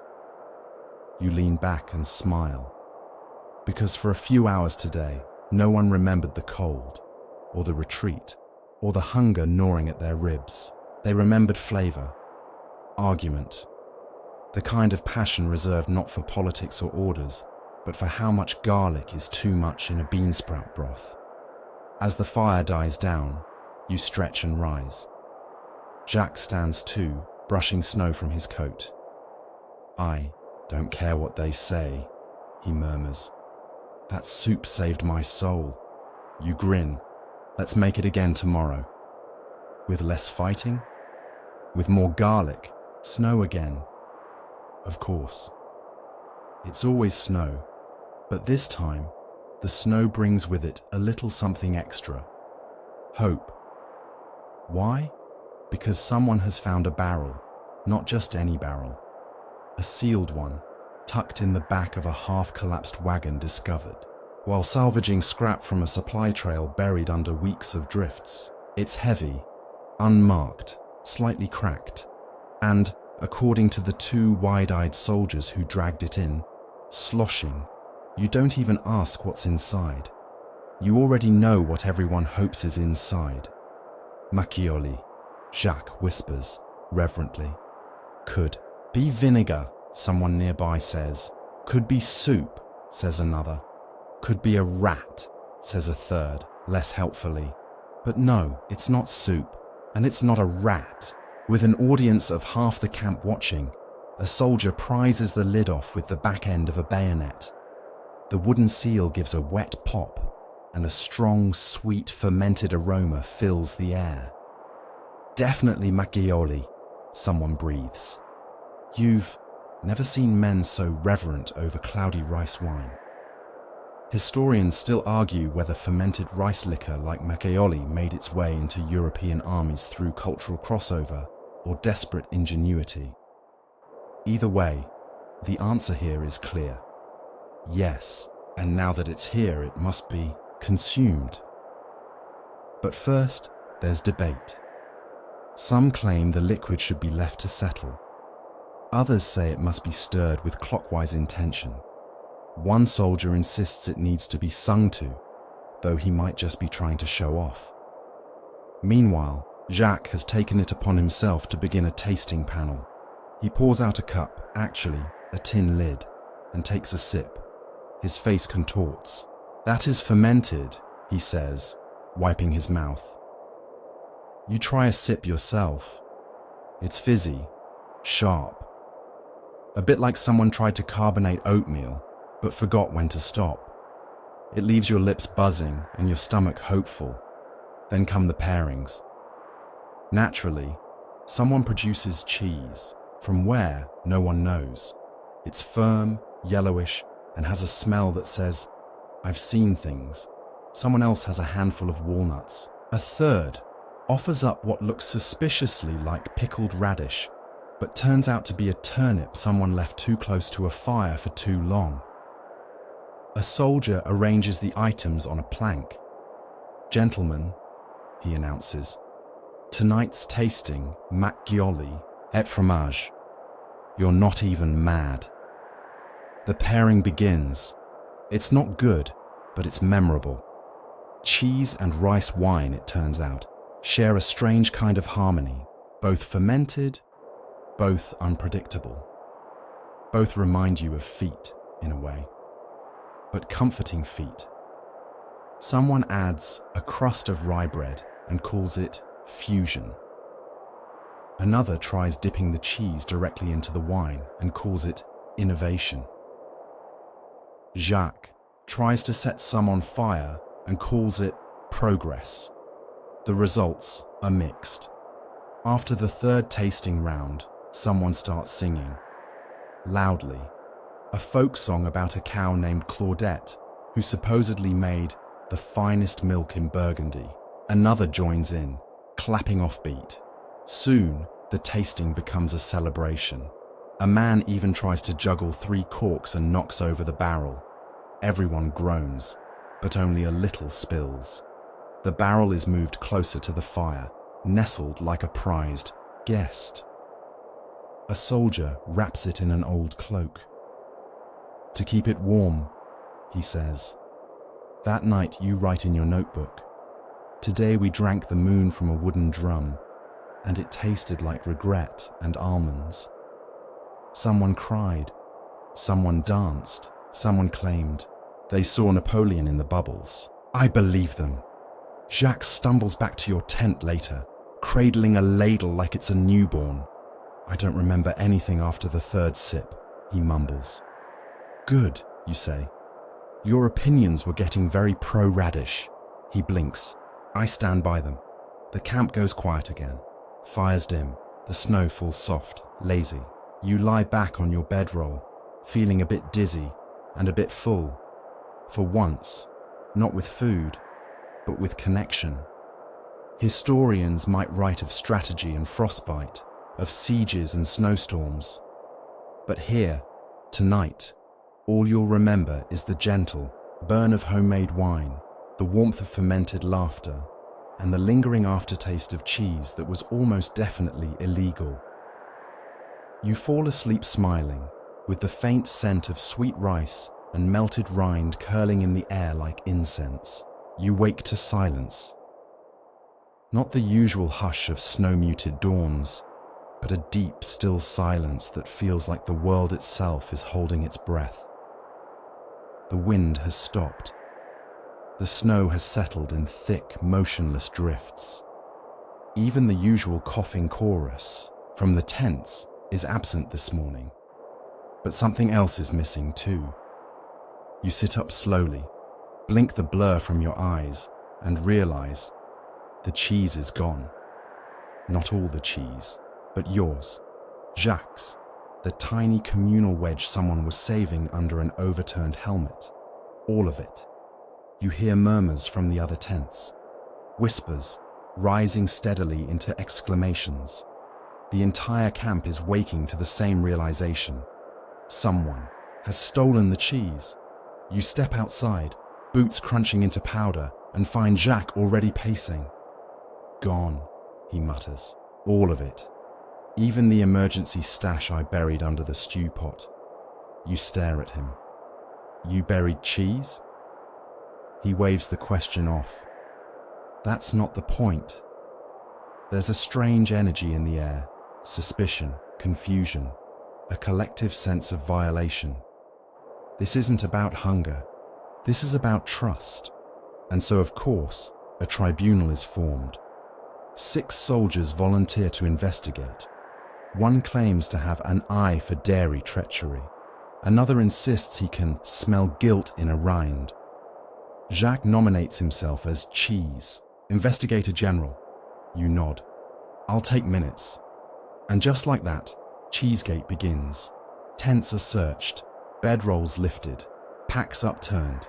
One soldier is caught red-handed with a wheel-shaped indentation in the bottom of his mess kit, but claims it was just a bowl.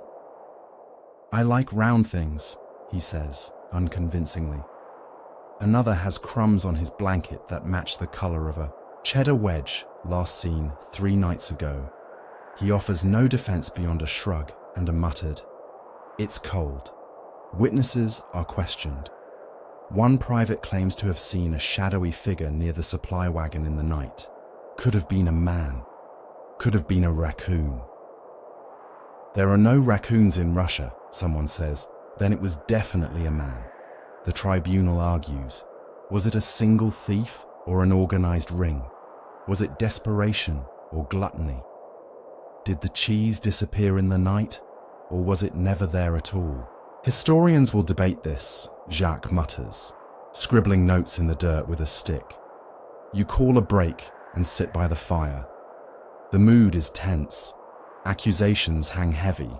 Someone offers a theory involving spies and mold-resistant parchment. Another suggests maybe the cheese simply evaporated. Then comes a revelation. A quiet soldier named Emile steps forward and clears his throat. He holds something in both hands. A small cloth bundle. He unwraps it slowly to reveal not cheese.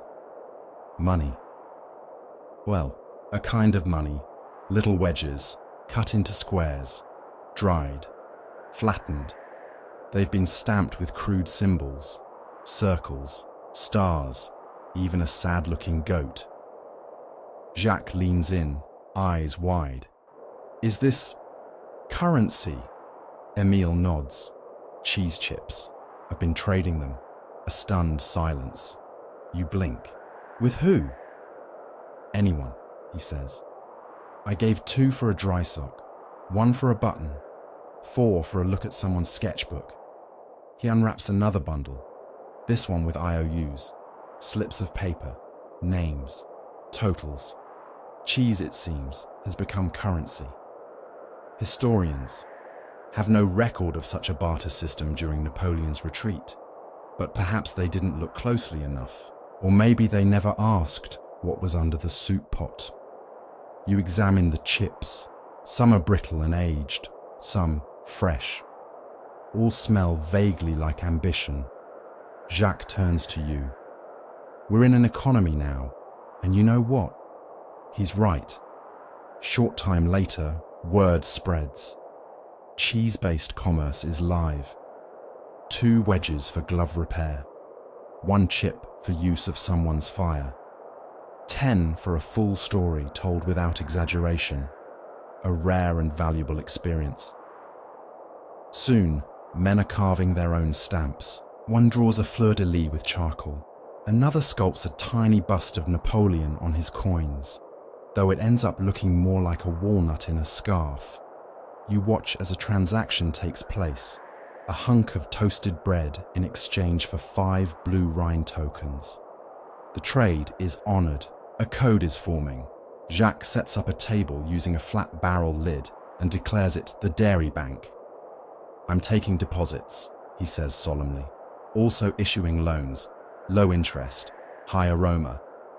You shake your head.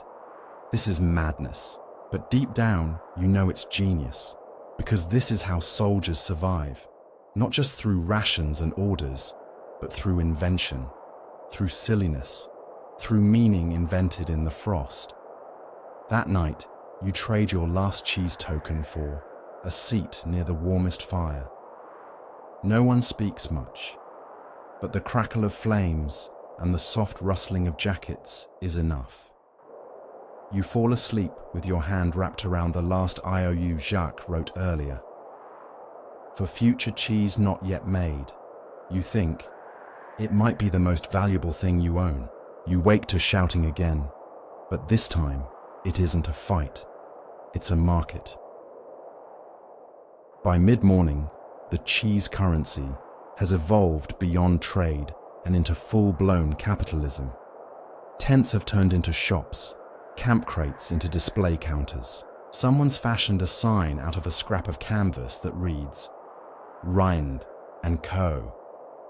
Honest goods for honest cheese. You stroll past stalls offering everything from buttons to biscuit crumbs to dubious poetry readings, all priced in varying denominations of cheese chips. And then you see the most ambitious vendor of them all, tall man with wild hair and the eyes of someone who once stared too long at a goat, has set up an elaborate stand under the banner, Cheese Futures. You blink. Futures? He nods. That's right. You give me 5 cheese chips now, and when the next ration arrives, I pay you back 6. Jacques frowns. That's usury. The man shrugs. That's hope, my friend. Hope, it seems, has a markup. And the camp? It's alive. Someone is making cheese insurance, just in case your stash gets stolen or, more commonly, eaten. Another offers cheese appraisal services. He smells your wedge, pokes it twice, then whispers something cryptic like, "This has 5 days left, unless it snows sideways." Jacques, never one to miss an opportunity, opens a cheese lending library where you can borrow slices, returnable in slightly smaller portions, with the understanding that if you default, he gets your blanket. You peek inside his ledger. It's extensive. One page reads, Henri, 1 wedge, interest, 2 jokes, and a poem Leclerc. 3 slivers, collateral. His left boot, he's not going far anyway. Your name, blank so far, but you know he's watching. Evenings now feel like a small village fair, the clink of metal cups, the murmur of barter, the unmistakable joy of making something out of nothing. That night, a soldier with a deep voice and a flair for drama sets up beside the fire and begins reading aloud. Not orders, not scripture. but the cheese constitution, a document he's written, entirely uninvited. We, the people of Rind and Misery, he begins, in order to form a more flavorful union, establish cheddar, ensure dairy tranquility, provide for the common crunch. You lose it at crunch. Jacques clutches his sides. Someone's coughing with laughter. Another's trying not to drop his mug of melted cheese water, which smells far worse than it sounds. But the point isn't the joke. It's that this exists, here, in the middle of nowhere, in the middle of a war. A few weeks ago, you were marching through snow with cracked lips and no idea what day it was. Now you're watching a man dressed in socks and biscuit crumbs declare himself Minister of Mold and pass a law that bans counterfeit cheese coins, especially ones made from potato skins. Of course, not everything goes smoothly. Late that evening, someone tries to pay with a forged coin made from a rock wrapped in greasy paper. A scuffle breaks out near the soup line. Words are exchanged. One man demands a full rind audit. A judge is appointed, unqualified of course. The case is dismissed on account of hunger-induced optimism. Still, faith in the system remains. Historians still argue whether wartime barter systems like this one were sustainable, or merely the desperate theatre of men trying to control the uncontrollable. But here, among frost and firelight, it's working. Not flawlessly, but beautifully. Jacques sits beside you, staring into the flames. "You know what this is?" he says. You shake your head. "This," he says, "is civilization." You glance around at the makeshift stalls, the forged currency, the steaming mugs of whatever's left in the barrel, the laughter, the terrible jokes, the whispered trades. And yes, you believe him. It's not order in the traditional sense. Not flags or ranks or rules written by men who haven't tasted hunger in years.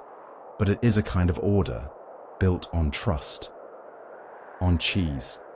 On the idea that maybe, just maybe, a little fermented hope can hold people together longer than any speech ever could. Before bed, you check your stash.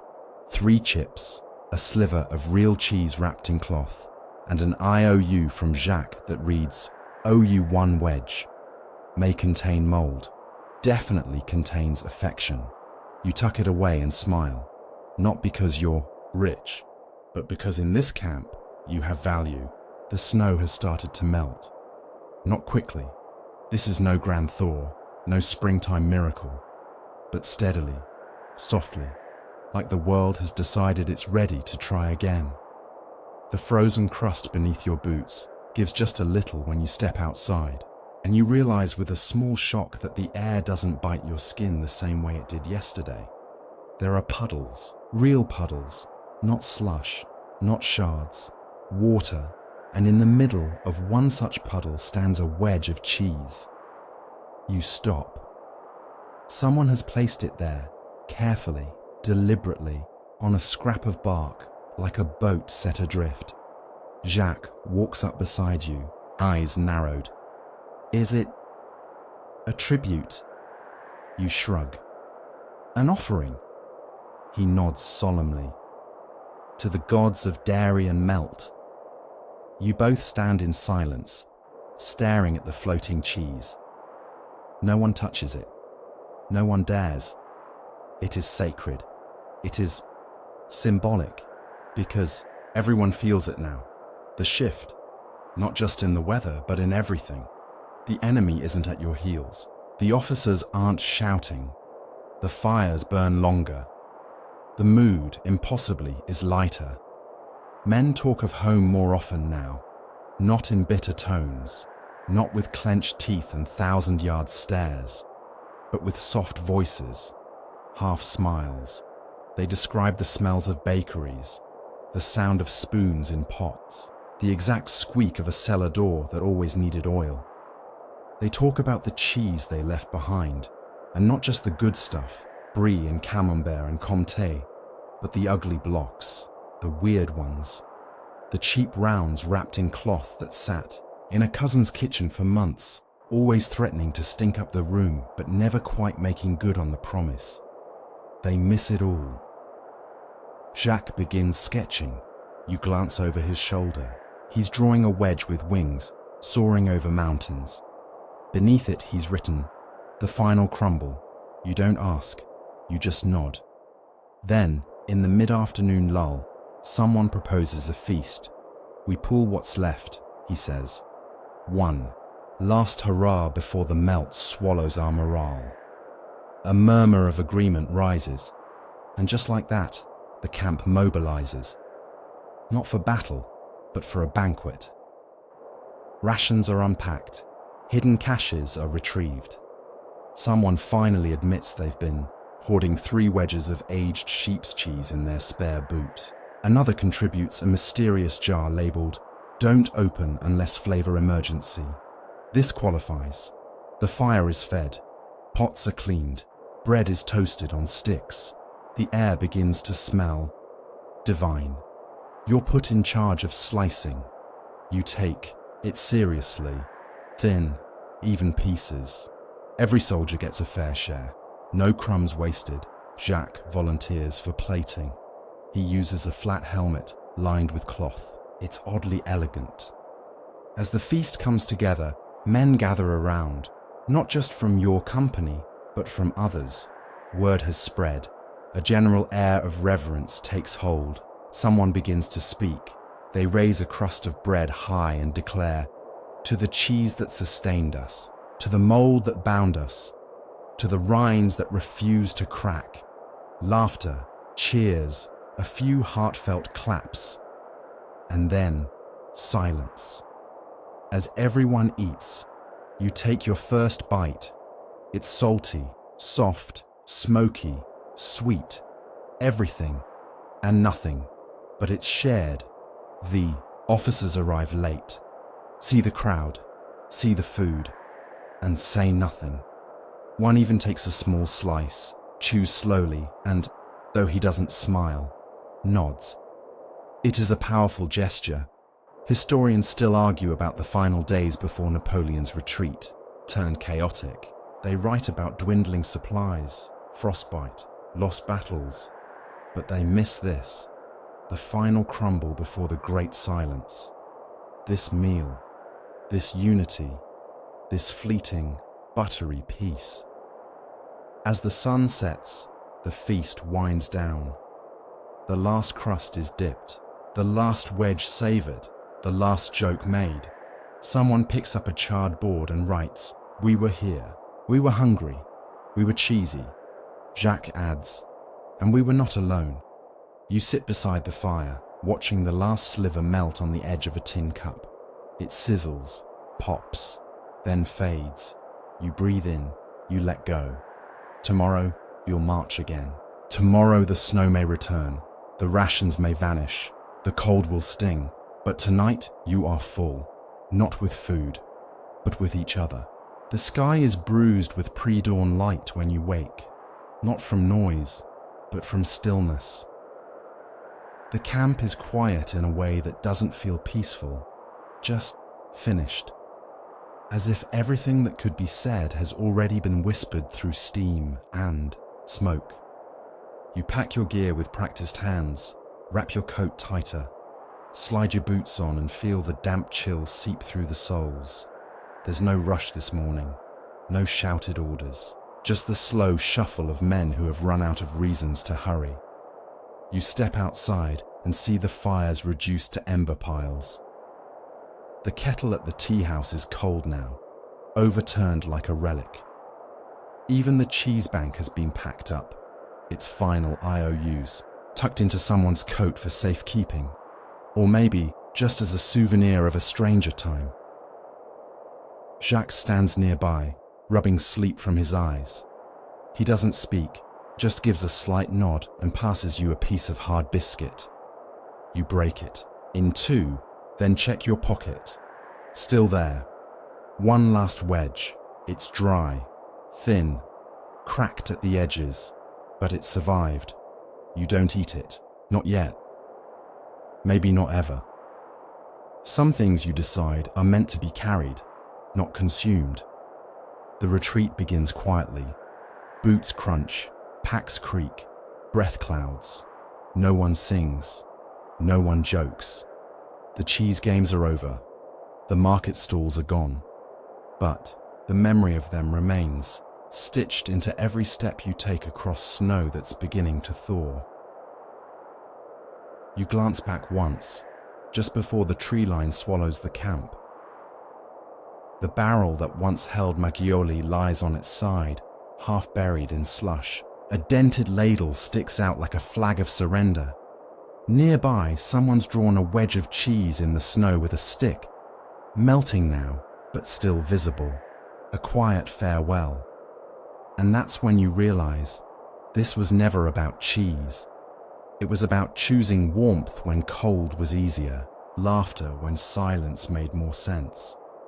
Connection, barter, silliness, humanity, fermented and aged in the most unlikely place imaginable. You trudge forward with Jacques beside you, each footstep heavy but sure. He mutters, "I'm going to miss the taste of ration cheese." You smirk. "You're going to miss arguing about it." He shrugs. "Same thing." Ahead, the path stretches toward the horizon. Behind you, steam rises from the final fires. And in your chest, there's a strange warmth, a quiet, sticky, rind-edged joy. Because you were there, you saw it happen, and you lived through the time when cheese ruled a war camp. The path fades behind. You now the snow melting just enough to soften your steps, each footfall slower, gentler, as the memory of that strange, wondrous camp lingers in your thoughts. You remember the fires, those flickering embers that warmed your hands and your spirit. You remember the hush of pine needle tea brewing in a battered tin cup, the laughter rising from the tea house, the hush that followed a perfectly sliced wedge. You think of the absurd arguments, the impromptu markets, the honor systems built on crumbs and trust. It was never really about cheese. It was about what people do when everything else is gone. How even in hardship you found humor, in frost you found flavor, and in each other you found something that made the marching, the hunger, the exhaustion just a little more bearable. So now, as your breath slows, as your muscles soften, and the day fades from view, you hold on to that feeling that even in the coldest winter, with nothing left but a rind and a biscuit, you found warmth, you found story, you found life. The fire has gone out, the barrel's empty, the cheese is gone, but you are still here, safe, full, and finally, very, very sleepy. Close your eyes. Let the snow fall softly in your dreams. Tomorrow can wait.